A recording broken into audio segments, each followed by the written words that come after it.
My older sister and I have been competing since childhood. If she saved me once, I'd help her in return. If she conquered battlefields, I'd govern the nation. If she amassed great wealth, I'd wield immense power. Want to beat me? Bring it on. Let's compete. My sister and I are twins, fiercely competitive since birth. Though we arrived together, she was a full 2 pounds heavier, leaving me physically weaker. Fortunately, I was clever and learned to speak first. Mother said my sister was so furious she babbled incoherently and yanked my hair. But she refused to be outdone and learned to walk before me. That day, my wails echoed throughout the estate. Due to my poor health, I began falling ill frequently at age 5. At my worst, palace physicians made multiple visits, all admitting helplessness. In the end, it was my sister who dragged me back from death's door. She didn't do much, just whispered daily in my ear, "You've lain here 9 days.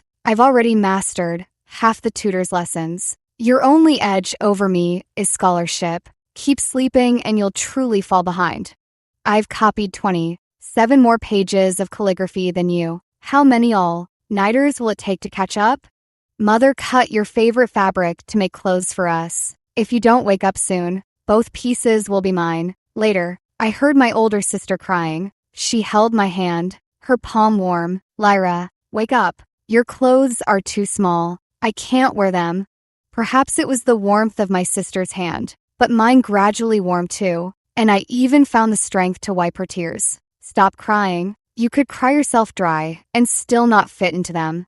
Though I recovered from the illness, my health grew increasingly frail. Nanny Lee, who attended to me, once mentioned offhandedly, "It's all because the eldest young miss was too strong in the womb, stealing our little young miss's vitality. They're sisters, yet so different."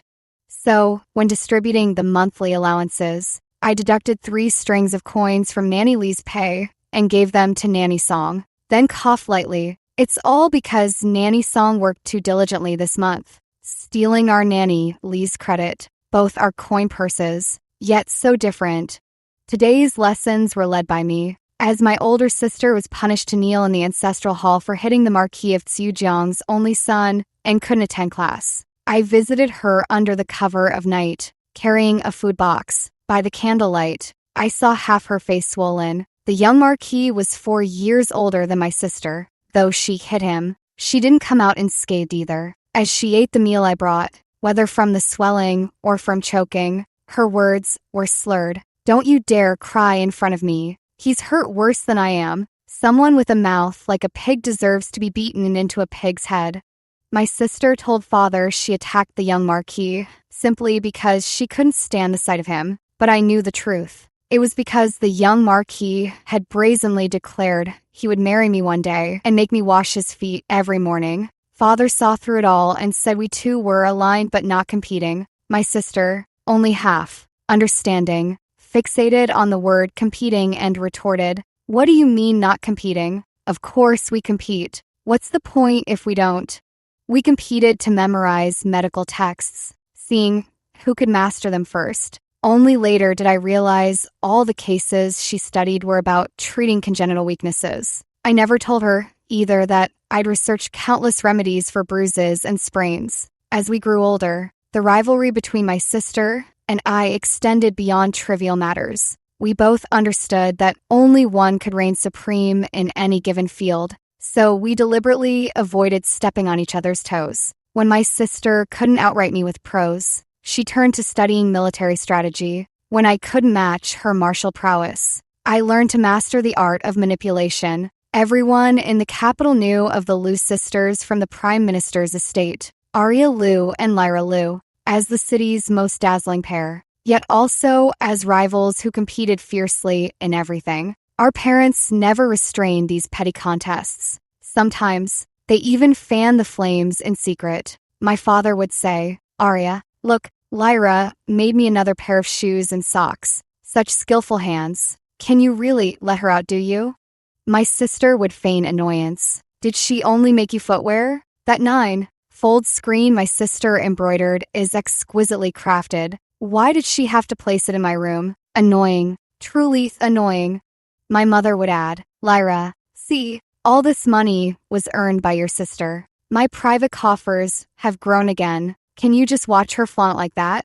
I frowned slightly. Indeed, there's too much money. My treasury can't hold it all. So older sister has to store it at mother's place. How utterly audacious. Older sister and I look 80% alike. And because of the remaining 20%, the capital endlessly debates which of us deserves the title of top beauty. Some adore older sister's radiant charm, while others prefer my delicate willow like elegance. We discussed this ourselves and surprisingly agreed. These people are quite bored, wasting time on such a meaningless matter. On the day of our coming of age ceremony, gifts arrived from the palace. Her Majesty the Empress's phoenix hairpin and Her Highness the Imperial Consort's butterfly hairpin. Neither specified who should receive which, and the palace eunuch merely said we could choose. Older sister and I exchanged a glance, understanding dawning. Her Majesty the Empress has the third prince,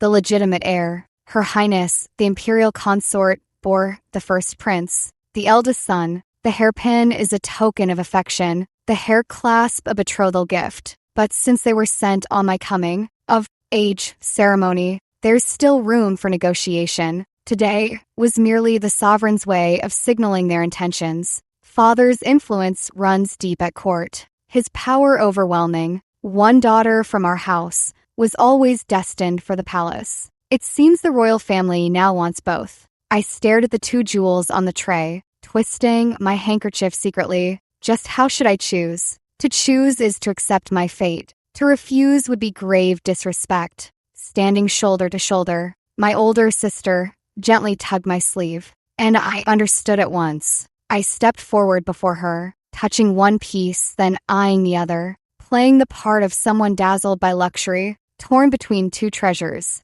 I adorned them both, one on each side, and asked my sister brightly, "Sister, do they suit Lyra?" My sister snatched them off. Furious, "Lyra Lou, these were gifted to the entire Prime Minister's estate. Your jewelry box is already overflowing. Must you compete with me for these too?" I instantly feigned fragility and grievance. Older sister usually wields swords and spears, so I thought you weren't fond of adornments. These are rare treasures. It'd be a pity to give them to you. I was just thinking. You think far too much. With that frail body of yours, aren't you afraid the weight will bow you down? Wearing gold and silver requires the fortune to carry them. Don't collapse after just 2 steps. My shrewd father appeared just in time, perfectly portraying a biased old man. Enough, you know your sister is delicate. How could you speak so harshly to her? What kind of older sister are you? Then, my father snatched the items from older sister's hands and shoved them into mine, scolding her sternly. One thing you said is right. Rewards are for the Prime Minister's estate, and I am the master here. On such a joyous day, do not bully your sister again. On the surface, I looked wronged and pitiful, but inwardly, I was overjoyed. Come on, bring it on. It's all mine. If you have the nerve, betroth both princes to me. I wouldn't mind having more. When this matter reached the palace, it was said Her Majesty the Empress was so furious she smashed an entire tea set, while Her Highness, the Imperial Consort, cursed loudly, calling us both greedy fools who never knew when to stop. I sipped the nourishing soup older sister had simmered, squinting contentedly. Fools? Ah, what an endearing title. Yet, despite their rage, neither lady gave up on their son's marital prospects. On the Maiden's Festival, older sister and I were summoned to the palace to admire peach blossoms. A pleasant pretext, though I suspected we were the blossoms meant to be appraised. But it mattered little. I cared not what schemes they devised. For the golden hairpin dispute was never meant for their eyes. Its true purpose was to show the emperor that our Liu family had no intention of meddling in the succession struggle. The two noble ladies had contended for years, each eager to strike first. Yet their gifts arrived simultaneously at the Prime Minister's estate, delivered by none other than His Majesty's personal eunuch. The emperor was clearly content to watch the tigers fight from the mountain, and even more keen to observe the stance of our Liu household. It is true that the Liu family's daughter is destined to belong to the imperial family.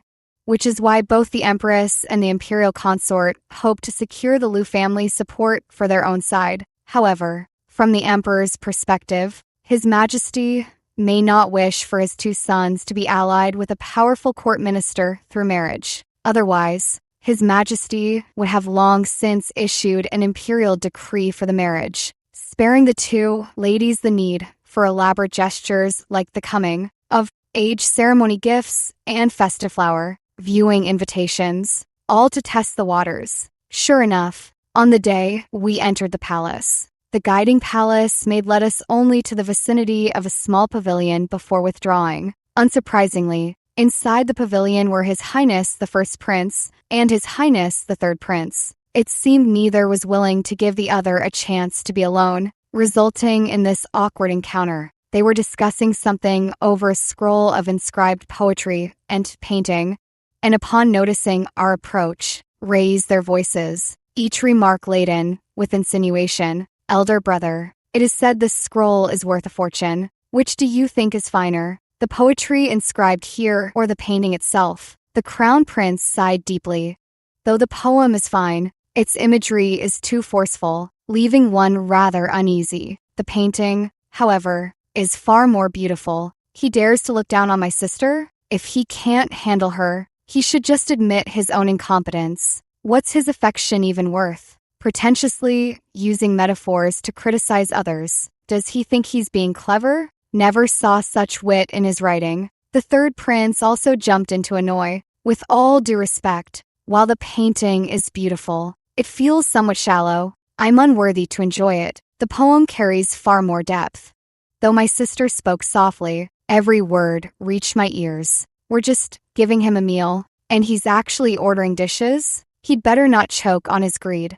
I heard my sister's knuckles crack as she clenched her fist. If not for her status, neither of these brothers would be standing today. I pressed her hand, signaling her to stay calm. Why waste energy on something that won't amount to anything? Let's just make our exit quickly. Playing with hidden meanings is so dull. I'll just spell out for you. After all, I'm so innocent, genuine, and never one to beat around the bush. I spoke up just in time, staring directly at the third prince as tears fell one by one. Since childhood, my interactions with your highness have been cherished by Lyra until now, yet it seems it was merely wishful thinking all along. Even if Lyra is fated to have little fortune, how could I deserve such disdain from your highness? In truth, we had only met once when we were 7 years old. The third prince would never have imagined I'd develop such deep feelings for him. He likely harbored no romantic intentions toward either of us sisters. He merely sought a wife of influence and, weighing both options, chose older sister. Fresh from the incident of snatching the golden hairpin, everyone believed older sister and I were at odds. His earlier humiliation of me was simply an attempt to win her favor. But now, he must surely regret it, thinking that if he hadn't overstepped, he could have forged a connection with the Liu family through me. Cousin Lyra, I never meant any disrespect. Lyra is not shameless. Since I am disliked by your highness, what face do I have to remain here? With that, I took older sister's hand and left, covering my face. Once outside the palace gates and inside the carriage, older sister carefully wiped the tear stains from my face. You too, why put on such a tearful act for someone like him? I washed down the pill with tea and retorted, it's effective and quick. Why not take the shortcut? If we stayed any longer listening to their nonsense, you'd have lost your temper and started a fight. Or are you, dear sister, ashamed of my theatrics? My sister frowned slightly, shooting me a glare. The best general wins through strategy. If playing weak achieves our goal, it's merely a tactic, nothing to be ashamed of. I'm just worried you'll cry yourself sick. I haven't been ill just since today. If I were to die, I'd have died long ago. I could never outlive you in this lifetime. Stop fussing over me and focus on the marriage arrangements. My sister looked at me and sighed helplessly. True, His Majesty still grants father some face for now. But once the marriage decree is issued, we won't have a choice. We can't escape the imperial family, and we must dispel His Majesty's suspicions. Though the emperor has many sons, What options do we really have? After returning home, I took to my bed, claiming illness, and had Ronchuan spread word that I'd fallen gravely ill, on the brink of death, from heartache after His Highness the Third Prince's insulting remarks. His Majesty reprimanded him for frivolous misconduct and docked 3 months' stipend. Her Majesty the Empress also reprimanded His Highness the Third Prince over this, not because a minister's daughter like me was humiliated, but because she resented him for squandering a golden opportunity. I lounged on the daybed, basking in the sun, watching my older sister practice with her twin blades in the courtyard. My frustration finally eased. If a prince whose birth chart aligned with mine happened to appear now, one who could turn my peril into safety, then, no matter how mismatched we seemed, His Majesty would surely grant the marriage. The whooshing sound of her blades halted abruptly. What do you mean, mismatched? Who are you thinking of choosing? The 11th prince, Alistair. Her twin blades clattered to the ground as my sister rushed forward in one swift stride. Are you still half asleep? Alistair is only 9 years old. Ignoring her dramatics, I stretched lazily. What's wrong with 9? An older wife brings gold into life. With 3 years between us, we'd each get a gold brick. No need to fight over one. My sister pressed the keys to the treasury into my hand, pleading earnestly, I'll give you all the gold bricks you want. Just leave Alistair alone. He's still a child. Among all the princes, Alistair had the humblest origins. His mother died young, and he was still just a boy. Your Majesty should be pleased that I've chosen such a man as my husband. Seeing my prolonged silence, older sister grew anxious. Lyra, you mustn't be reckless. This concerns your entire life. Even if you wish to show loyalty to His Majesty, you're taking avoidance too far. It's not entirely for that reason. That child has a good nature. Neglected by the Emperor for years with no one to care for him, he's quite pitiable. We could rely on each other and surely build a good life together. The other unmarried princes are either dreadfully dull, buried under piles of concubines, or constantly courting disaster as if desperate for attention. I simply find a few of the younger ones more agreeable, and among them, Prince Alistair is already the eldest. I took older sister's hand. You know, I never go back on my decisions once made. But what about you? What are your plans? Well, Prince Sterling is the only fool barely worth considering. Clumsy, he may be, but so be it. For a lifetime matter, I'd rather not grow to resent someone constantly scheming. She said this with a rare blush. Barely worth considering? More like he's already captured her heart. Keeping secrets from me over some smelly man. Ugh. The 5th prince, Sterling, was born to a princess of Qi. A prince with foreign blood could never ascend the throne. He's made his stance clear enough by now. The Emperor is indeed exceedingly cautious, but not overly suspicious. From now on, he will only trust Father and the entire Prime Minister's estate even more. By the Emperor's boundless grace, my older sister and I married into the royal family on the same day at the end of May. The grandeur of the wedding was still a topic of fascination decades later. The day's tedious rituals left me utterly drained, bound by royal protocol. I couldn't even take my medicine, let alone manage a single bite of food. I waited for my young husband to lift the veil. When a corner of it was tentatively raised, Prince Alistair peeked at me with his head tilted. Seeing my pale face, he yanked the veil off in alarm. I almost thought he'd burst into tears the next moment. Instead, he pattered over to pour me a cup of tea, blew on it carefully, and handed it to me, comforting, Sister, don't be scared. Now that I've married you, your illness will surely heal. The excuse I fabricated to achieve my goal was only thoroughly believed by the child before me. So I took the tea and sipped it, using my other hand to gently pinch his cheek. Don't be afraid. Once I marry you, no one will dare bully you again. Prince Alistair's birth mother was once a maid serving Her Majesty the Empress. Sadly, after a single night of imperial favor, she faded into obscurity, leaving behind only this pitiful child. In a palace where people fawn over the powerful and scorn the weak, a prince of low status, neglected by the emperor and despised by the empress, could hardly expect an easy life. It was time for a change. The one I chose would not suffer any longer. The next day, we paid our formal respects to the empress. Prince Sterling and older sister were ushered in with due ceremony, while Prince Alistair and I, arriving a moment late, were punished for disrespect and made to kneel before the palace hall.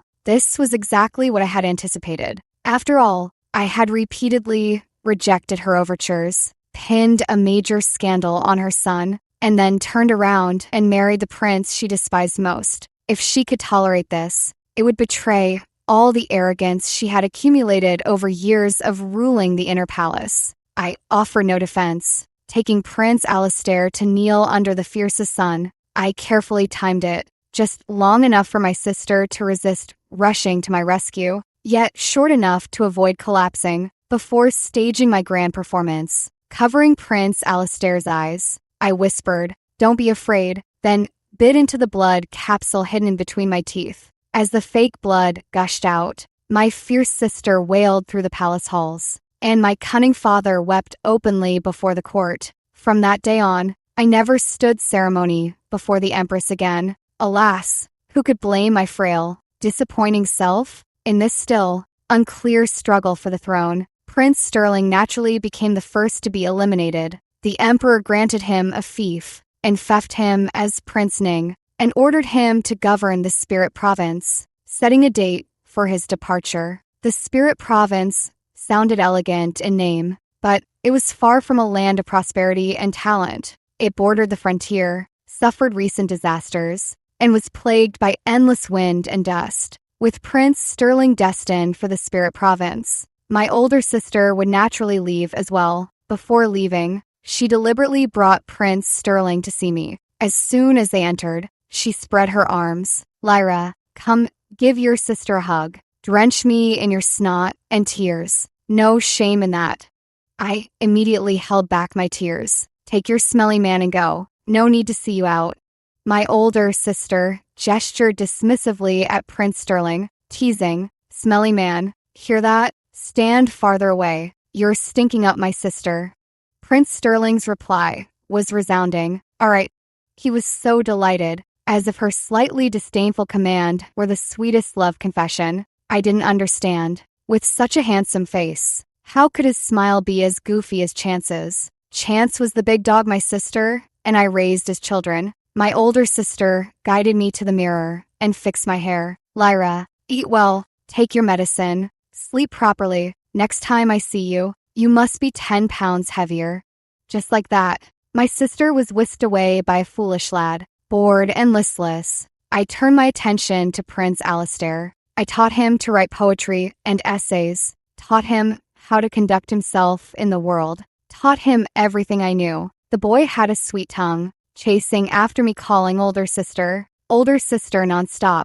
I knew it was improper and would inevitably invite gossip, yet I didn't stop him. Him calling me older sister felt like I was calling out to someone else. It wasn't a bad feeling. "Older sister, are you worried about fifth sister in law? I heard they've already reached the Spirit Province and are managing the disaster relief." I tapped the rattan cane idly and said carelessly, "What's most needed in disaster relief? Money. And what does my older sister have plenty of? Money. I'm not worried about her at all." Prince Alistair held his brush pen under his chin, looking at me with a worried, grown-up expression. "Then why have you been so down lately?" "I miss her." I raised the rattan cane to scare him. "Don't change the subject. Focus on your writing. If I don't see progress on this essay by today, watch out for a spanking." In the blink of an eye, over half a year passed, and my older sister and I could only communicate through letters. Older sister wrote again, saying the drought relief had been handled well, but implementing the new agricultural policies was extremely difficult. She had clearly provided the people with sufficient money and grain, and the new policies had been explicitly announced to every household. Yet the harvests from the fields grew increasingly sparse, and the vast sums of silver poured in seemed to vanish into a bottomless pit. Silly older sister, this isn't like marching to war. It's not as simple as having ample provisions, generous pay, and strict discipline to ensure the soldiers follow orders without question. I summoned Prince Alistair, showed him the letter, and patiently asked him, "In your opinion, where does the problem lie?" After all, he was still a child. He frowned over it for a long while before finally bowing to me and saying, "Alistair is willing to learn. Please teach me." Older sister. All people harbor greed and laziness. Their desires are never satisfied. During disasters, generous aid makes the victims see you as a bodhisattva descended from heaven. But once their basic needs are met, if you keep throwing money at them indiscriminately, they'll start seeing you as a fool to be taken advantage of. Prince Alistair listened carefully, though he still struggled somewhat to grasp the concept. I picked up the cooled medicine and drank it, just like me, just like this bowl of medicine. If I had a healthy body, would I still endure the bitterness to drink it? Those border residents are the same, since they have monthly provisions of money and grain guaranteed, who would still be willing to toil every day. My older sister, with her vast wealth, never considered spending money a challenge, yet she failed to realize that the pit of human greed, when filled with coins, can never be satisfied. I wrote back to her. She had vented over 3 full pages, but my reply was just one line, adding fuel to fire. When will it ever cease? Taking my words to heart, my sister began overhauling agriculture with bold reforms, reaping substantial rewards. Today, Prince Alistair returned from the study hall, eager to boast. "Sister, I used your teachings in Master's policy debate, and argued ninth brother. Even Master praised me." I noticed his grimy face and injuries. "What happened?" He hesitated, knowing I dislike lies. "It's nothing." Ninth brother pushed me. "It doesn't hurt. Show me your hand." Prince Alistair reluctantly extended his hand. Instead of comfort, I picked up the cane. "Today, I'll teach you another lesson." The cane descended. First strike, the tallest tree catches the fiercest wind. Second strike, if you can't retreat unscathed, learn to hide your weaknesses rather than fight for temporary gains. The third strike, since you've already shown your talent, stand firm to the end. Don't let others think you're weak and easy to bully. Prince Alistair didn't beg for mercy or try to dodge. He held up his hands for me to strike, silently shedding golden tears. I didn't dare hit hard, losing my nerve by the second strike. His crying made the third feel like it pierced my heart. "Forget it. Next time, I'll try a different approach. A crying child is too pitiful. Comforting him now would undermine my authority as a strict teacher, but not comforting him pains me." As I hesitated, he threw himself into my arms. "Alistair will be obedient. Sister, please don't be angry with me." My heart softened, and I stroked his hair. "If you have skill, you should wait for the right moment to be seen by those who matter. That is true talent.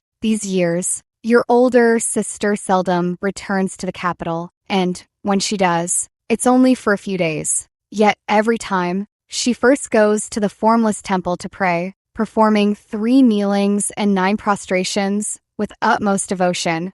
It irks me that she cares more about superstitions and statues than she does about me." My sister scoffed at my complaints. "Huh, what do you know about faith?"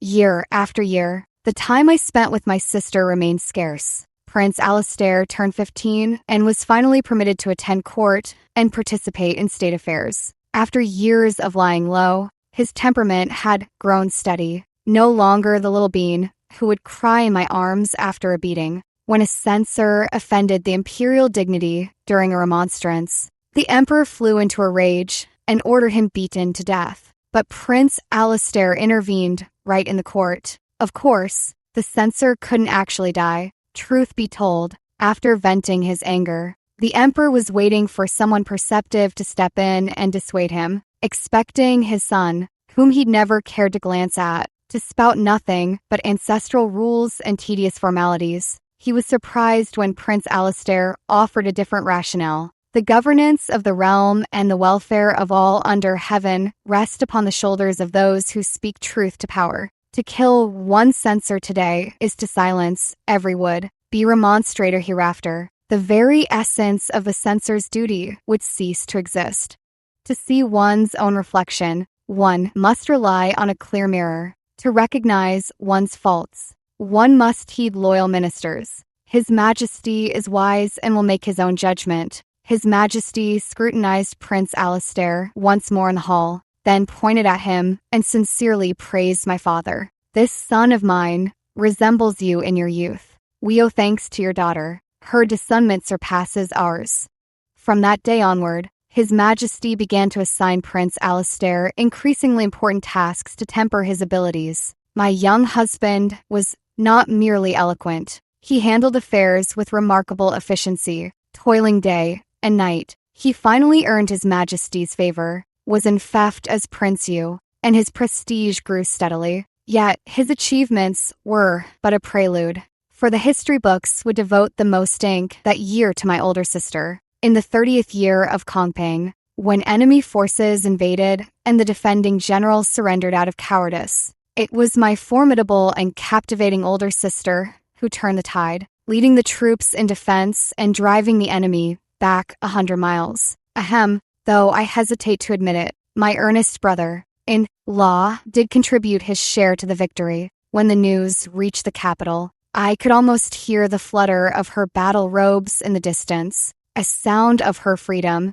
and a future I can never reach. If she aspires to be an eagle in the sky, I shall become a soaring phoenix, no matter what the future holds. Older sister and I will always walk the same path. Our dynasty's military had grown weak over the years. How long had it been since such a great victory? The emperor was overjoyed and conferred upon older sister the title of the first female general in the dynasty's history. As older sister received her honors, the emperor's rewards flooded to me like tides filling the sea, even overshadowing the actual recipient. He feared that too much favor might stir improper ambitions in her and her husband, yet worried that showing too little would breed resentment in this already neglected prince. Thus, he could only lavish extra rewards upon older sister's family. My father already held the highest court rank, so I, as the daughter-in-law, became the target of his generosity.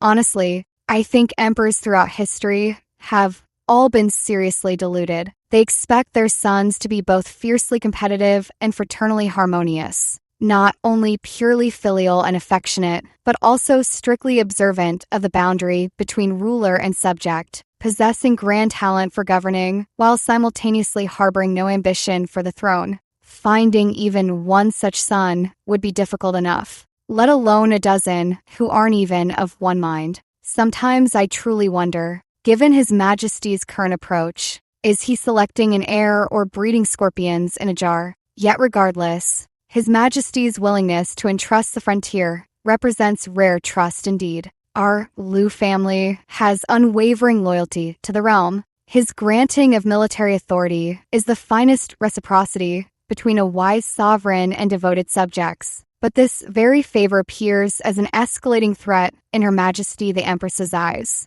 Having suffered several defeats at my hands, and being unable to reach older sister directly, she has turned her focus toward Prince Alistair. At the Emperor's birthday banquet, likely due to Prince Yu's recent prominence, toasts and flattery poured in incessantly throughout the feast. Prince Alistair, overcome by drink, excused himself to freshen up, but did not return for a long while. A sense of dread gripped me, and I quietly sent Rongchuan to investigate. When she returned, her face was deathly pale, shaking her head at me. I knew then. It was too late. Sure enough, someone soon rushed in panic to report that Prince Yu had attempted an unspeakable act in the side hall of the Phoenix Court, driving someone to their death. Palace servants are trained to know better. On His Majesty's grand birthday celebration, with nobles gathered to offer congratulations, even the gravest matter should not be aired publicly, let alone such a scandalous affair. I watched the trembling servant kneeling on the ground. Who would dare command such a desperate, life-risking outcry? None other than the mistress of the inner palace. I gave Panxia a subtle signal, and she slipped away unnoticed amid the chaos as our group hurried to the side hall. Panxia is the loyal guard father assigned me, skilled, sharp, and she knew how to investigate discreetly. When we arrived, Prince Alistair stood dazed and disheveled. Beside him lay a familiar palace maid, her head bloodied, already breathless and dead. According to the servant's testimony moments ago, he witnessed Prince Alistair attempting to force this young maid into impropriety. The maid, being fiercely unyielding, resisted and died by crashing into a pillar. Upon closer inspection, I recognized her as a handmaiden serving the Empress. Though her father held a minor official post, she was indeed born of official lineage.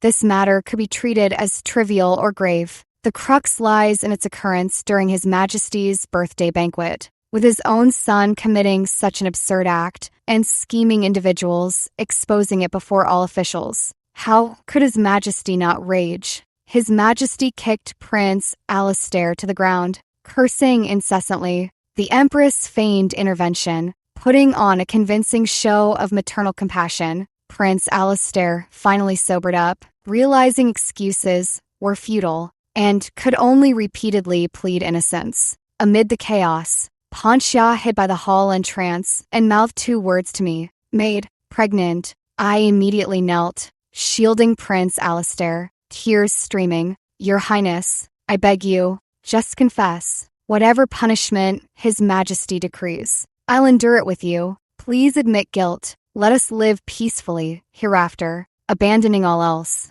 I implore you to confess." At these words, not only did the Emperor halt his movements, but the Empress's expression also darkened. Helping Prince Alistair deny the charges was one thing, persuading him to confess was another. But begging him to admit guilt? That was deeply suggestive. Prince Alistair stared at me in stunned silence, then resolved himself. Bowing low, "I accept the charges. Your son has no defense." Even without knowing the reason, Prince Alistair trusted me, completely and without reservation. His Majesty scrutinized us both, his fury shifting to suspicion. Such is human nature. When you protest loudly, they suspect deceit. When you admit freely, they fear hidden motives. He must render a judgment contrary to the truth, just to prove his decisive wisdom and supreme oversight. The Emperor demanded sharply, "Consort Lyra, do you realize the gravity of this charge?" I ignored him, clinging instead to the Empress's hem, humbling myself utterly. "Her Majesty the Empress, Alistair has confessed. Since matters have come to this, I beg you to pass judgment." In such a scene, who wouldn't say I was swallowing my pride along with the blood of my broken teeth? The Empress bared her fangs only to get bitten, and, with a guilty conscience, she slapped me immediately to distance herself. "How dare you? Your husband committed such a vile act, and you dare implicate me?" Prince Alistair grew anxious and retorted impulsively, though he grasped my intent. "I have already confessed my crime. Punish me as you see fit. But why must Your Majesty the Empress trouble my wife?" Covering my cheek, I lifted my head slightly, appearing timid, innocent, and pure. I thought this matter fell under the purview of the inner court, to be decided by its mistress. "I wonder, Mother, why are you angry?" Before Her Majesty the Empress could explain herself, I fainted. This time, it wasn't an act. The situation had unfolded too suddenly. I hadn't taken my medicine, and my body gave out. The mental strain, the crying, and the pleading had been exhausting, like manual labor for me. Coupled with the Empress's slap that made my vision blur, I simply couldn't hold on. Damn it, why am I so weak? This was the perfect moment to strike while the iron was hot. I fell into a warm embrace. He didn't call me older sister this time. "Lyra, Lyra." "Prince Alistair, the path is laid out. Surely you won't disappoint me?" Though he's a magnet for misfortune, he's no fool. By the time I awoke, he'd already used the scene I'd staged to tear open a crack in the case, successfully clearing himself of suspicion. As I drank the medicine he fed me, "His Majesty won't believe you easily. Did Pancha obtain solid evidence?" "Yes." Pancha recovered a prenatal prescription from a young maid. The coroner's examination confirmed a 3-month pregnancy. A maid under Her Majesty the Empress's care was secretly with child, only to end up mysteriously dead at the hands of Prince Yu. Everyone in the palace is shrewd, who wouldn't see the foul play. Wait, that doesn't add up. The Empress could easily turn the tables, accusing you of impregnating the maid and silencing her to protect your reputation. As it turned out, I was still naive. This world always holds surprises beyond my imagination. For instance, I never expected the child would be His Highness the Third Prince's. Along with the prenatal medicine, a love letter in the Crown Prince's own handwriting was discovered. The Empress had always despised maids who tried to climb into bed with royalty, and now she desperately needed the support of the Third Prince's official wife's family. How could she let it all be ruined by a scandalous affair? So she threatened the maid's family with their lives and set up this trap. It not only eliminated the unwanted child, but also dealt a heavy blow to Prince Alistair, killing 2 birds with 1 stone. If only she hadn't been so greedy, there wouldn't have been so many flaws in her plan, leaving her now with no defense. I don't understand how someone could spend decades navigating the treacherous waters of the imperial harem and still only grow in temper, not in wisdom. In a way, I suppose the Empress has stayed true to her roots. Prince Alistair fed me a piece of candy to mask the bitterness of the medicine, and I continued asking, "Did His Majesty ask why you were willing to take the blame for a crime you didn't commit?" Seeing my low spirits, Prince Alistair deliberately tried to cheer me up. He stepped back, bowed with clasped hands, and vividly reenacted how he had answered at the time. He feigned apprehension. "I beg to inform your Majesty, I know my lowly status is unacceptable to Mother, though Her Majesty the Empress may have acted improperly in covering for Third Imperial Brother. It was out of maternal devotion. Surely, my brother merely erred momentarily, never intending to defile the palace. If my humble self can reconcile Mother's grievances, guide my brother back to righteousness, and restore to your Majesty a just Empress and virtuous heir, that would be my greatest fortune,"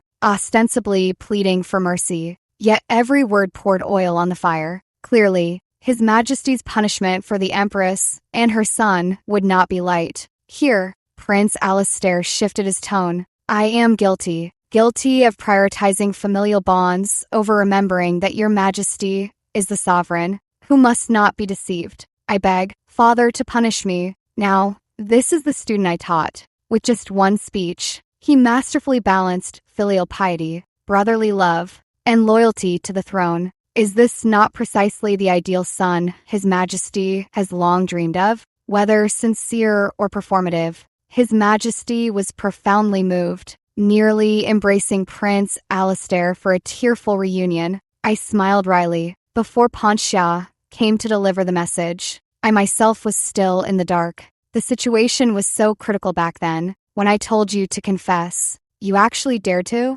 Weren't you afraid? What if by confessing, you ended up losing everything? Prince Alistair shook his head. "I wasn't afraid. Older sister can do whatever she wishes, and I'll always stand by you. Besides, even if I were stripped of my title and lost all power, that wouldn't mean I had nothing left. I still have my own life. He spoke the last sentence while looking straight into my eyes. "I still have older sister. With you, I fear nothing." I wanted to pat his head like I did when he was little, but I realized he had grown so tall. Even sitting by my bedside, he had to slightly lower his head. So I simply reached out to smooth the wrinkles on his clothes, my tone still as if coaxing a child. "I'm here, and I'll always be on your side." Rarely did I show such gentle care, yet he suddenly turned fierce, even calling me by my full name with utmost seriousness. "Lyra Lou, even if something happens to me, no, even if I die, you must take your medicine on time. Understand?" This silly child was truly frightened by my fainting spell this time. I deliberately joked, if I were truly on the verge of death, could a single dose of medicine really sustain my life? If such a miraculous cure truly existed, why would I still be languishing in sickness? Prince Alistair grew excited. "There is, truly, there is. Legend speaks of a treasure from the previous dynasty called the Elixir of Life, crafted from heaven and earth's finest essences. Consuming it eradicates all ailments. Older sister, give me time, I will find it for you. How foolish to believe such tales. Yet how wonderful that someone would do foolish things for my sake. Soon I realized, if Prince Alistair was foolish in matters of the heart, then the Empress and her son were foolish in matters of the mind. Every winter, I suffer especially, as if the icy chill freezes what little vitality remains within me. After lying abed so long, even my bones ache. Yet this year, I am joyful, for older sister will soon return. She even made father swear secrecy, planning to surprise me. Heh, I suppose I'll reluctantly pretend not to know. Stop hovering over me constantly. His Majesty values you now. You ought to stay busy, lest others accuse you of negligence. I advised Prince Alistair, though with little effect. He admitted his mistake quickly, but showed no intention to change. Older sister, I know I was wrong. Please recover quickly. You can whip me with a cane then, if you wish. Seeing him like this made my headache worse. Though the Empress is confined, she hasn't been idle. You have the upper hand now. Press your advantage, if you keep dawdling. Prince Alistair massaged my pressure points without looking up. Stop dwelling on these matters. I finally have time to be with you. Can't you just be with me? Aren't I talking with you right now? I laughed hoarsely. How was this man becoming more childlike with age? He grew utterly frustrated, as if wishing for an extra mouth to explain. That's not what I meant. How can someone as clever as you, older sister, be so? A commotion erupted outside, and my headache intensified unbearably. Pontia hurried over. His Majesty was assassinated. His condition is unknown. The third prince is seizing power under the guise of hunting the assassin. The palace is in chaos, and blood has already been spilled in some areas. I shoved Prince Alistair firmly, my tone leaving no room for negotiation. I have Pontia here. No need to worry. Take a squad of shadow guards and royal troops to find His Majesty. Even if the worst has befallen him, secure the Emperor's final decree and the imperial seal. Since they claim to act in the name of protecting the sovereign, they wouldn't dare heavily besiege His Majesty's chambers. The Emperor is gravely wounded, and within the palace. We're utterly at the Empress's mercy. Since there's no escape, we might as well fight with everything we've got. No, this was the first time Prince Alistair had ever contradicted me. They will certainly not spare me. Staying here makes you a living target. Struggling to maintain clarity, I laid out the situation. In my current state, there's no way I can flee. If you stay, you'll only be waiting for death alongside me. But as long as you have even a sliver of hope, they won't dare harm me.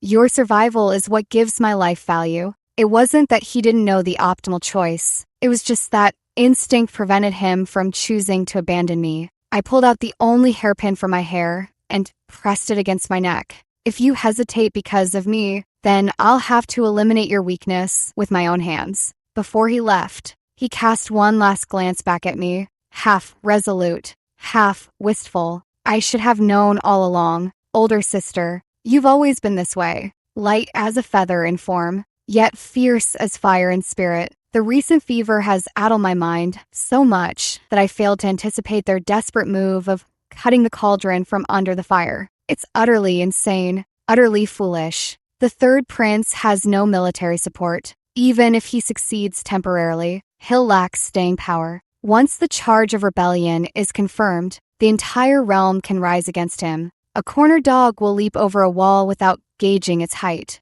It deserves to fall to its death. But given the current situation, it's more likely I'll die first. As Rongshuan draped the cloak over me, she asked Pontia, with our current guards, if they truly breach this place, what are the odds you can protect the young lady's life? Pontia shook her head. If things continue to deteriorate, a breach is inevitable sooner or later. All we can do is buy time. This chaos is sudden. The Empress must be tightly controlling the information, find someone trustworthy, and figure out a way to sneak my private seal out of the palace to deliver a message to the Prime Minister's estate. Tell my father he must obtain solid evidence before coming to rescue us. Otherwise, if we're falsely accused, we'll be the ones branded as rebels. Rongshuan was on the verge of tears. My dear lady, Don't think so far ahead. Focus on the present first. What should we do now? With my health as it is, forget escaping. Just stepping out this door and away from the charcoal fire could freeze me to death. If it truly comes to that, let Panxia take you and flee. At the very least, ending my own life would still be an easy option. This time, Rongshuan truly broke down in tears. My lady, I won't leave. I'd rather die with you. Panxia yanked her aside, impatience written all over her face. Stop talking nonsense. If anyone's dying first, it won't be either of you. Listening to the fighting outside from inside the room, my heart sank bit by bit. I wondered if my father had received the message and how Prince Alistair was faring. Will I ever see them again? When Panxia was kicked into the room, I knew Prince Alistair had succeeded at least halfway, because the person who arrived was His Highness the Third Prince himself. A clear sign of true desperation. A sword was held before my eyes. Sister, in law of the Ninth Prince, you truly married a capable husband. Now that my power has crumbled, I've paved the way for that bastard. What a pity. You won't live to share in his glorious future. At this point, hiding is useless. Then it depends whether His Highness the Third Prince wishes to use me as a tool for venting his rage or a bargaining chip in a fight for his life. If I die now, buried alongside your highness, I won't have died in vain. The third prince, eyes bloodshot with fury, showed no hesitation. Do you think I fear death? Better to die swiftly than cling to a wretched existence. Tell me, if I take you hostage, do you think Prince Alistair would kneel and beg for your life? In some ways, our situations are alike, both balancing on the edge of life and death. I've decided to throw caution to the wind and refuse to show any weakness. I'd like to know that too. Why don't you try? Let's see whether his knees buckle faster, or I lose my life first. The third prince's blade had already drawn blood at my throat. You'd even die for him? How touching. Perhaps I should present your head to the ninth prince as a congratulatory gift. I'm sure he'd be utterly delighted.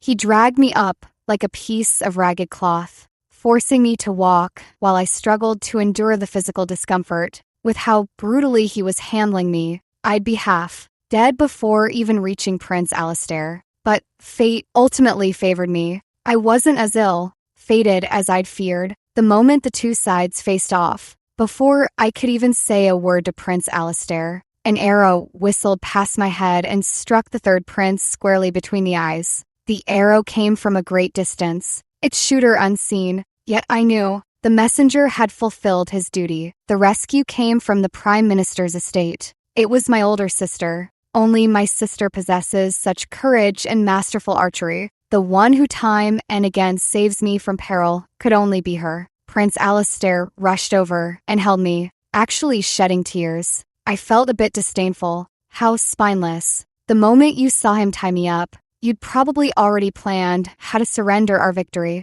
hadn't you? Prince Alistair shook his head. When you told me to leave, I'd already decided. If he dared lay a hand on you, I would kill him. I had men lying in ambush. But fifth sister, in law, still beat me to it. I wasn't moved or surprised. I wanted to laugh. Prince Alistair had tears welling in his eyes while still looking fierce. I'll definitely kill him. This scene was bizarrely harmonious. A woman's voice approached from afar. A grown man crying like that gives me the creeps. Lyra Lou, you've got patience not to slap him. I pushed Prince Alistair aside and threw myself into my older sister's embrace, instantly feeling completely at ease, sweetly saying, I knew it. Saving the day couldn't happen without our female general. My sister checked me over carefully from head to toe before relaxing and retorting, Save what day? Such grand airs. What kind of royalty are you? Stop flattering yourself.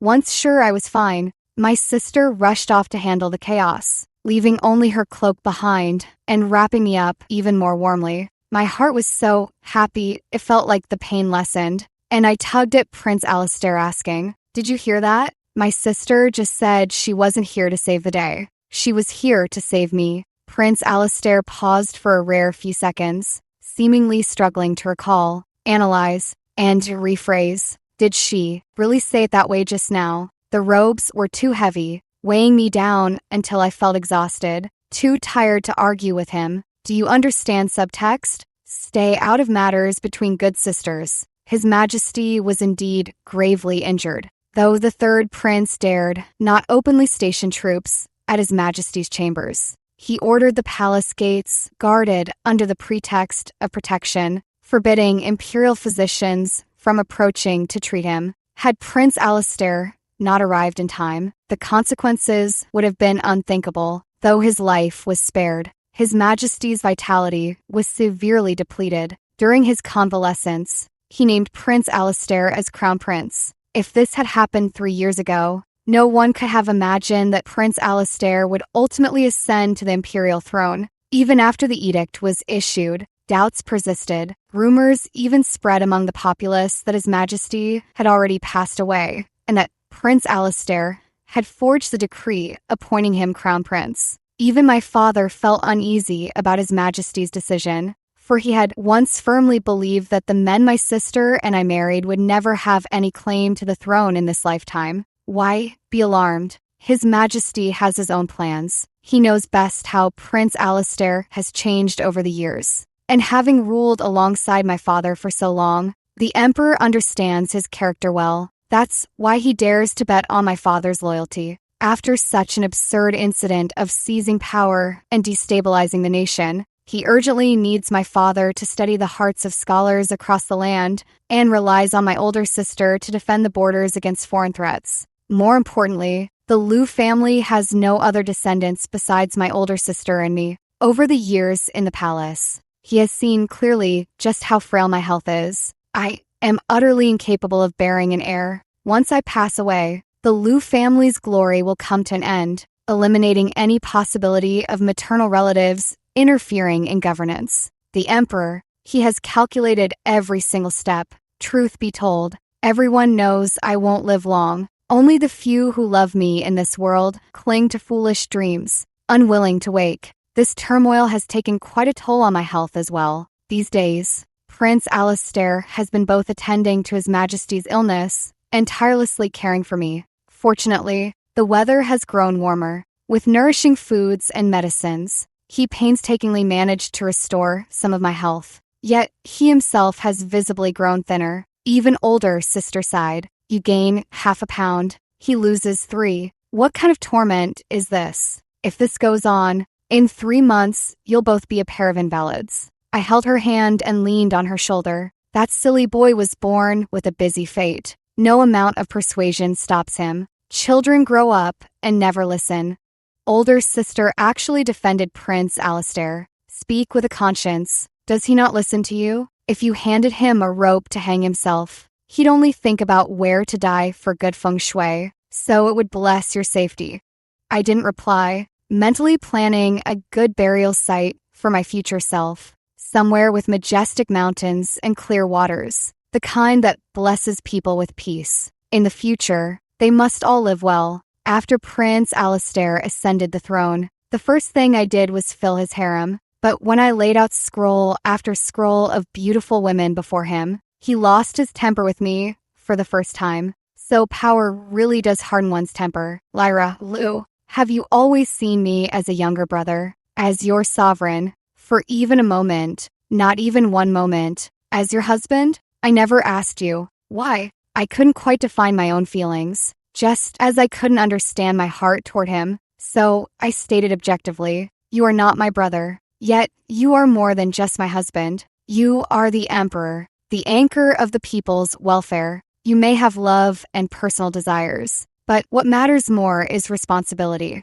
Prince Alistair retorted, is it responsibility to bear children with those I do not love, raise offspring who may never know affection, and let them repeat the same mistakes my third brother and I made? If so, then such responsibility is nothing but another form of selfish desire. This time, it was my turn to fall speechless before him. After a long pause, I could only offer a stiff explanation. You know my health. I would never risk bearing your imperial heir. He brushed it aside. There are so many children in the royal clan. We can adopt one. I never intended to change anything because of this. What matters is whether one can shoulder the weight of the realm, not whether they share my blood. I am 6 years older than you. He pressed closer, unwavering. It's not as if I just found out. I've always known. I may not live long. His intensity softened, melting into something called tenderness. Older sister, year after year,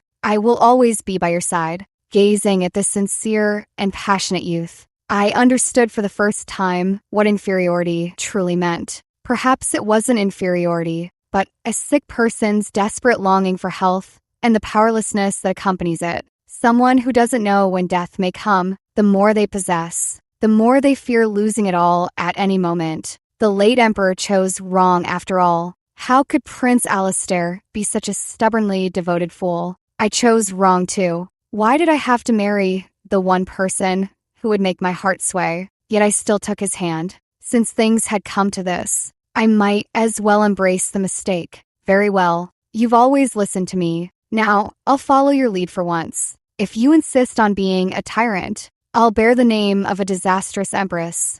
An emperor neglecting his harem and refusing to select new consorts, with the empress bearing no heir. This would be a grave matter in any dynasty. Yet, strangely, few ministers raised objections. After all, who would trouble themselves arguing with someone destined to die soon? I would vacate this position eventually. Why should they rush to intervene? Back then, no, one believed Prince Alistair would stay devoted to me for a lifetime. Some still couldn't resist. A palace maid was discreetly placed by Prince Alistair's side. Her looks, temperament, and even her bearing bore a resemblance to mine. The difference was, she was healthy and radiant, like spring sunshine, so delightful that anyone who saw her couldn't help but feel joy. Prince Alistair noticed her, pondered carefully, then, with a wave of his hand, decreed that no female creature would ever appear in his sacred halls again. This addressed both the symptom and the root cause. After all, when it came to heirs, they surely couldn't foist a man upon his majesty, could they? Still, I never imagined these self-proclaimed scholars, so versed in propriety, would resort to such vile tactics. They attacked me, and even had the audacity to slander older sister with baseless accusations. They claimed that I, as a member of the inner court, had overstepped by meddling in state affairs, an act of sheer arrogance. They also alleged that older sister had falsely taken credit for the military merits of soldiers to glorify herself. It's laughable, really. The so-called meddling refers to the 10 disaster relief strategies I recently presented to Prince Alistair. Those policies, once implemented, have already shown initial success, saving tens of thousands of victims in Yuyong. My older sister's merits speak for themselves. She fought bloody battle after battle, leading from the front, bearing countless scars. Every drop of blood she shed took root in the earth, building the very walls that guard our borders. Yet in the eyes of others, all this took on a twisted meaning. They said I was merely a woman. How could I be fit to engage in state affairs? A hen crowing at dawn must harbor sinister intentions. Was this strategy truly conceived by Her Majesty the Empress? The Liu family employs numerous advisors. I suspect this proposal was likely penned by someone else. Yet she claims it as her own creation, using it to flaunt her virtues, deceive the world, and steal fame. Indeed, I found it strange. How could a woman secluded in the inner palace possess such insight? So that's it. TSK. Having power certainly has its advantages. They said my older sister was merely a woman. How could she achieve such feats? Anything so unusual must be fabricated. Her Majesty the Empress is delicate and dainty. How formidable could her sister possibly be? Is guarding the frontier truly something she could manage? In truth,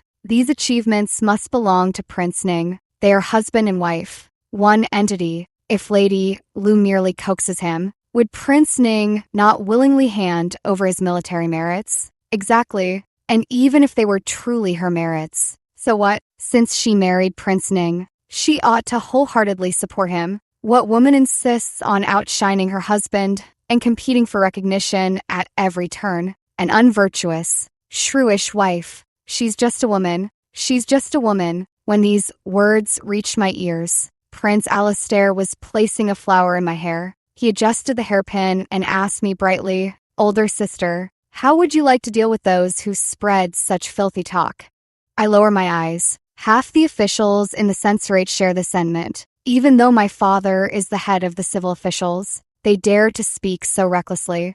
Everyone knows the glory of my Liu family cannot be shaken by mere rumors. Clearly, those spreading these words aim not to topple my father and stir chaos. Rather, they genuinely believe that women are unfit for great tasks, must be docile and dependent, meek and obedient. Otherwise, they defy societal norms and deserve to be condemned by public criticism. Rumors can be silenced swiftly, but how can one sever such deep-seated prejudices? Prince Alistair noticed my concern and wrapped an arm around my shoulder. Would older sister be willing to attend court?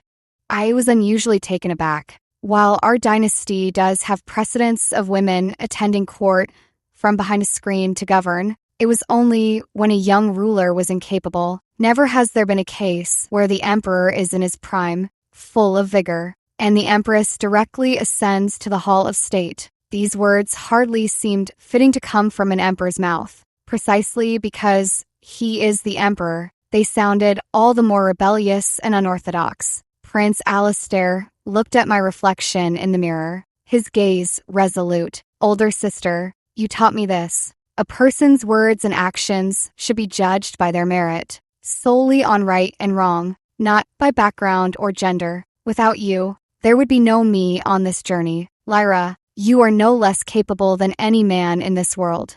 I turned to meet his eyes. Prince Alistair gazed directly into mine and said clearly, "You shouldn't have to endure these slanders just because you are a woman. It isn't fair. Older sister, go. I will be right behind you." From that moment on, I never regarded him as a child again. Perhaps in the eyes of the world, he is not the most perfect monarch, but he possesses an innocent heart, his own thoughts, and profound vision within his chest. In his heart, the one who rules the realm need not be of his own bloodline, and those who can bring prosperity to this land may very well be women. The person before me is the sovereign I serve, the husband I adore, and the most perfect masterpiece of my life. Never before have I been so certain of my heart. It tells me I love him, trust him, and admire him. Thus, I am willing to stand and fight by his side. When those ridiculous arguments raged like a storm, I donned the Empress's court robes, took Prince Alistair's hand, and step by step ascended to the court. Seeing me enter so boldly, those men bristled with rage, as if threatening to dash themselves to death right there if I refused to retreat. My father scoffed. "I've heard gold is soft. Probably won't kill anyone. Are you all just hoping to crash into a cloud of gold dust and get rich?" The implication was clear. Both are all talk and no backbone, so why put on airs? Don't flatter yourselves. I calmly took my seat beside Prince Alistair and said with composure, "Since you ministers harbor such concerns, why resort to whispers behind backs? I am here now, and I welcome your candid counsel. Youth truly lacks patience." The first to leap forth was the court's recent rising star, the Tanhua scholar, brimming with righteous indignation. The Empress acts improperly, deceiving the world to gain fame while disregarding ancestral teachings. Moreover, how can the imperial court tolerate a woman's presence? Such conduct makes her unworthy to be the mother of the nation. Unruffled, I retorted, "Explain, how have I deceived the world? How have I disregarded ancestral teachings? I rightfully hold the position of Empress. Across the realm, who is more qualified to stand by His Majesty's side than I?" The famously eloquent Tanhua scholar fell silent, utterly speechless. Rumors targeting my older sister and me have spread like wildfire lately, penetrating every corner. But where is the evidence? There is none. Yet sometimes, a single careless word becomes a blizzard in the human world, freezing hearts and burying bleached bones beneath the snow. They wield rumors as blades, attempting to strip my sister and me of our honor, staining our names with slander, killing without a trace, yet without solid evidence. Once exposed to the light of day, such falsehoods can only turn to dust and vanish. I insist on clarity under the sun. to destroy all hidden schemes and secrets, illuminating a world of integrity so that justice may thrive and take root in every heart. Ginger gets spicier with age, and so does one's audacity. As one young official steps down, an older one steps up. Lord Jai, advanced in years, nearly choked with rage, exclaiming, "No matter how esteemed Her Majesty the Empress is, how can she overturn the natural order? The dignity of the court must not be tarnished by a woman." I nodded in agreement. Indeed, the court is noble. Women are lowly. By that logic, the battlefield is even more sacred. Since the court has no place for women, the frontier certainly shouldn't. Perhaps Lord Jai should personally lead the armies at the front and bring my sister back? Lord Jai flushed red with anger, his neck bulging. Outrageous. If I were 20 years younger. Prince Alistair intercepted lightly. If Minister Jai were 20 years younger, he might barely qualify to serve as a cook under the female general's command. With His Majesty's blatant protection, the subsequent speakers expressed themselves more tactfully. Her Majesty the Empress is a model for all citizens. Today's unconventional behavior, if emulated by women across the land, would endanger our nation. Thus, I ask sincerely, what if all women were like me? What if all women resembled my elder sister? They would read to understand principles and carve their own destinies. They would take up arms to defend these lands. They would discover themselves and become who they are meant to be. I don't understand. What could possibly be wrong with that? The sages have clear teachings. Women should practice 3 obediences and 4 virtues, supporting husbands and raising children. Her Majesty the Empress and the female general are exceptional among humanity, far beyond ordinary comparison. Common women are simple and unrefined. They are only fit for sewing, mending, and laundry, unworthy of studying the sages' texts. The speaker, surnamed Zhang, was a scholar from a humble background who had toiled for a decade in bitter study to earn his path to official rank. He forgot that, before entering officialdom, he too was just an ordinary man. Ordinary men could change their fate through education, but for ordinary women, there seemed only one conventional path to tread. Prince Alistair granted him a plain screen with a wave, ordering him to return to court only after embroidering a landscape of 1,000 miles. Since you claim women's work is so effortless, try it yourself. See if the embroidery needle is truly easier to wield than the writing brush. They blindfold women with fabricated rules, then call them coarse and foolish, unworthy of education. Lord Zhang flushed with shame and anger, but I solemnly stated, I heard you came from humble origins, lost your father young, and it was your mother who supported the family by washing and mending clothes, using her own hands to fund your education. Have you ever considered that she too was one of those ordinary women you speak of? You all rely on women for birth, depend on them for continuation of your lineage, and some even owe your present status to women's support. Yet now you insist on degrading the women of this world into the dust, trampling them underfoot. How can you bear it in your hearts? How can you justify such ingratitude? The hall fell into complete silence, not a sound to be heard. I descended the steps, stood in the hall, and knelt in reverence. Your subject humbly petitions your majesty to establish the Academy for Women, granting all women under heaven a place to stand. In this court, I was not his wife, but a scholar pleading for the people. Prince Alistair was not my husband, but the monarch reshaping the structure of this world. My father also knelt and petitioned the emperor to grant this. Though my father's influence in court wasn't such that one call brought 100 responses, he still had many followers. Yet this time, fewer than 1 in 10 ministers joined in support. The rest, however, dared not speak out of turn, all awaiting His Majesty's reply. Granted, that single word altered the course of history and changed the destinies of countless lives. Of course, we were not naive enough to believe that establishing the Academy for Women could overturn deep-rooted traditions overnight. The Academy was a spark. One day, it would pass from torch to torch, burning endlessly, even if I never lived to see it. I hold that hope, though I may not reach it. My heart yearns for it. They say twins share a linked fate, but I suspect it may be untrue. For at the moment of my great triumph, grim news arrived concerning my older sister. She was ambushed on the battlefield and is now missing. Her fate unknown. I had never felt so at a loss before, because I thought I would never have to face such things. I always believed that if there truly came a day of farewell, the one nearing the end would surely be me. I had even pondered what words to leave for Prince Alistair, for older sister, for mother and father, so they could live on better. The one thing I never considered was that my older sister, always vibrant and bold, capable of mounting a horse and slaying armies, the one who forever guarded others, would one day become a source of heart-wrenching worry. I drank the medicinal broth and fell into a deep sleep late into the night, where I had a dream. In the dream, older sister stood in the shadows, silent, yet her eyes were as sharp as an eagle's, filled with unwavering determination. The moment our gazes met, I understood. It was a period of biding her time.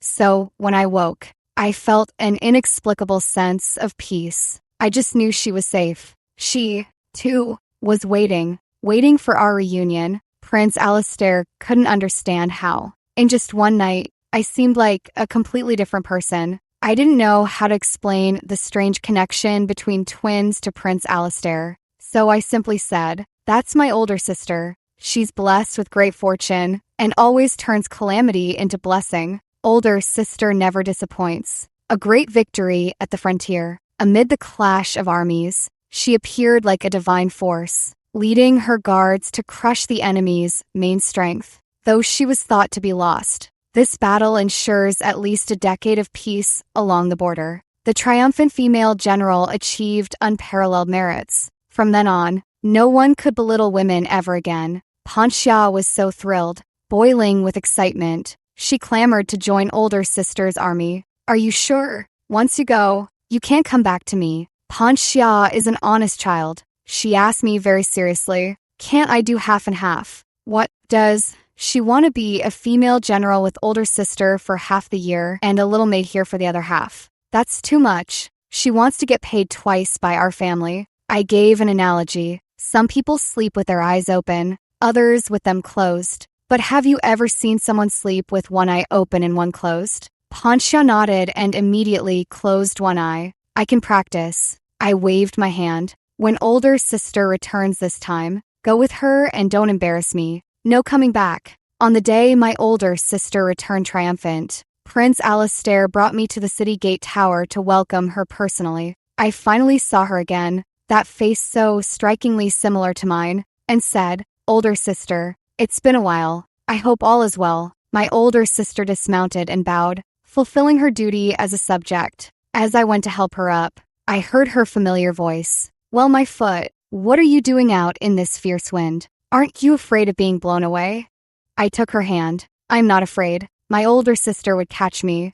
We were born connected, sharing the same roots. Even separated by miles, we remain forever inseparable." On the exact third month after establishing the Academy for Women, it was a splendid spring day. Prince Alistair ran toward me with such joy, as if all his lifelong obsessions had found their perfect resolution in that moment. Both of us could finally embrace our shared happiness for a lifetime, because he had found the legendary elixir of life, said to revive the dead and regenerate flesh. The timing was perfect, coinciding with my birthday, as if heaven itself favored me, deliberately bestowing this gift. Prince Alistair held me tightly. "Lyra, we can be together now, right? You no longer have to worry about leaving me one day, do you?" So, he had always known what I feared. His joy wasn't because he could finally claim my lifetime without restraint. It was because I no longer had to be confined by illness,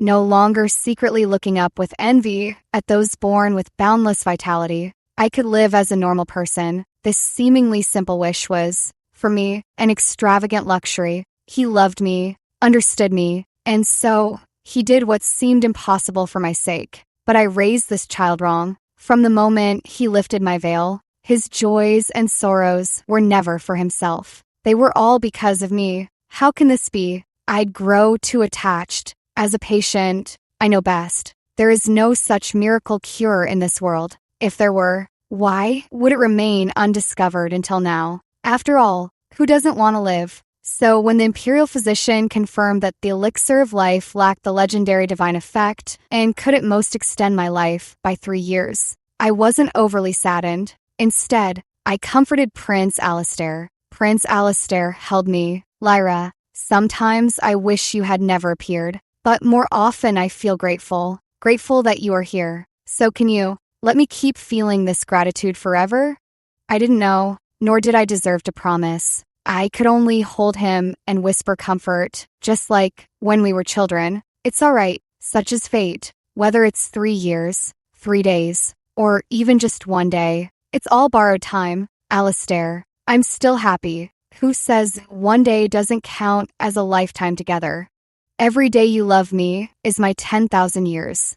Arya Lu, extra story. I was the Dynasty's first female general, embodying every trait of a legendary commander, adored by the people, my achievements overshadowing the throne, and even framed by colleagues. Yet, despite such prominence, I was never distrusted by the Emperor. Instead, I enjoyed his deep favor, lived willfully my whole life, trampled over the faces of those stubborn traditionalists, and still met a peaceful end, enough to infuriate countless souls. Having safely reached 70 years of age, long retired and enjoying my twilight years, I found myself with little to do, and felt it necessary to thank His Majesty the Emperor. After all, the bond between ruler and subject like ours has become quite the legendary tale. He grants me military authority and trust. I guard his lands and defend the realm. For decades, ruler and subject have been united in purpose,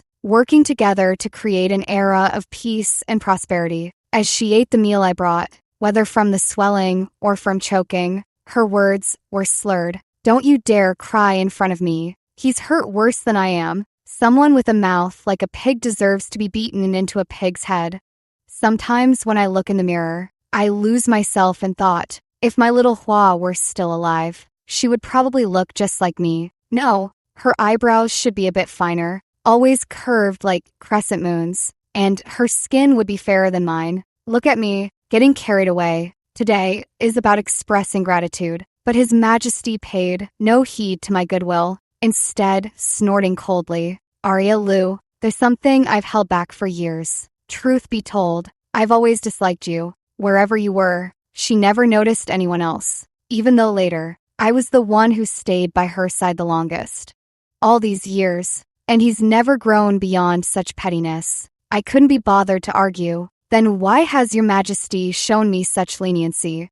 He no longer looked at me, his tone light and cheerful, as if standing before a girl he adored, proudly boasting to her. Because my sister trusts and loves you, I shall respect and honor you, since she says you are blessed with great fortune and destined to overcome calamities. I will ensure your health and safety year after year. Without fail, it's reasonable to suspect that if little Hua had once said I was exceptionally talented and had the makings of an empress, even Prince Alistair would have immediately abdicated the throne to me. If the late emperor knew the heir he so carefully selected had turned out like this, he'd probably claw his way out of the imperial mausoleum just to whack him with his own thigh bone. The thought nearly made me laugh aloud, but then his words echoed suddenly in my mind. Since she says you are blessed with great fortune and destined to overcome calamities, I will ensure your health and safety year after year. Without fail,